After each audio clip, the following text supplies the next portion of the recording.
नमस्कार दोस्तों आज हम सब यहाँ पर एक गंभीर मुद्दे और जरूरी मुद्दे पर चर्चा करने के लिए एकत्रित हुए हैं। ईपीएस 95 पेंशन धारक के हक और चुनावी रणनीति के नेताओं की असली मंशा क्या है, हम सब ने देखा। जैसे ही चुनाव नज़दीक आते हैं, सरकारें अचानक पेंशन बढ़ाने, किसानों को राहत देने, बजट बढ़ाने जैसी घोषणाएं करने लगती हैं।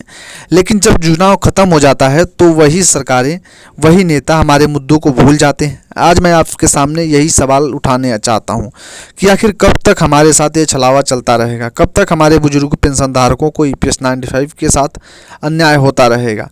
हर चुनाव से पहले सरकारों ने अचानक करोड़ों लाखों रुपए जो है वो ले आती हैं।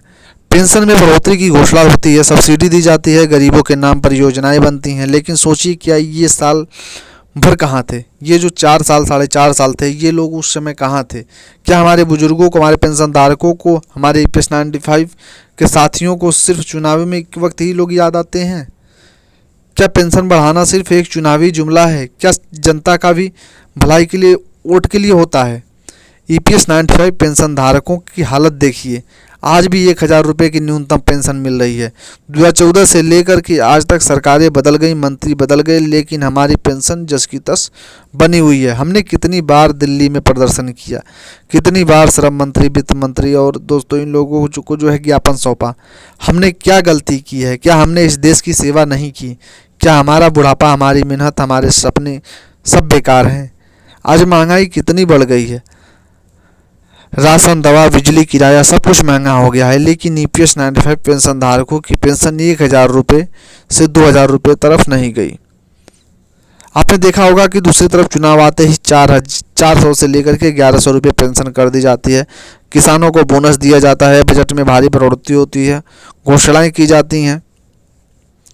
नेता चुनाव के वक्त बड़े बड़े वादे किए थे, हम पेंशन बढ़ाएंगे, हम ईपीएस 95 पेंशन धारकों को न्याय देंगे। लेकिन दोस्तों, ये सब वादे जब बार बार दोहराए जाते हैं, सुनने को मिलता है, लेकिन चुनाव वही पुरानी कहानी। फिर यह फंड नहीं है, नई प्रक्रिया चली रही है, सीमित बनेगी। कब तक यह सब चलता रहेगा? साथियों, लोकतंत्र में असली ताकत जनता के पास होती है, ये जनता को जानना होगा। अगर हम सब एकजुट होकर के अपने हक के लिए लड़ें तो कोई सरकार, कोई नेता, कोई हमें अनदेखा नहीं कर सकता। ईपीएस 95 कई सवाल ऐसे भी हैं। ईपीएस 95 पेंशन कब बढ़ेगी? महंगाई भत्ता कब मिलेगा? पेंशनधारकों को उनका हक कब मिलेगा? सोचिए, हमारे दादाजी जिन्होंने पूरी ज़िंदगी देश की सेवा की, आज उन्हें बुढ़ापे में 1000 रुपये की पेंशन दी जा रही है। क्या उनके साथ न्याय है? क्या सरकार को उनकी चिंता नहीं करनी चाहिए?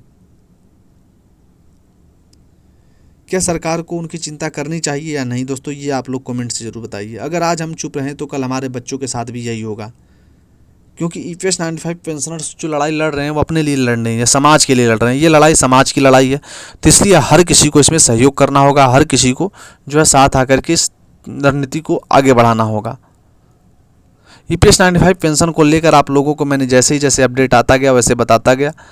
बिहार में चुनाव आते ही मैंने आप लोगों को बताया कि पेंशन किस प्रकार से डबल से तिबल कर दी गई है। साथियों, ईपीएस 95 पेंशन धारक कौन है? वे लोग जिन्होंने अपनी पूरी ज़िंदगी देश की सेवा में लगा दी, फैक्ट्रियों में, सरकारी संस्थाओं में 1000 रुपये में काम करते रहे।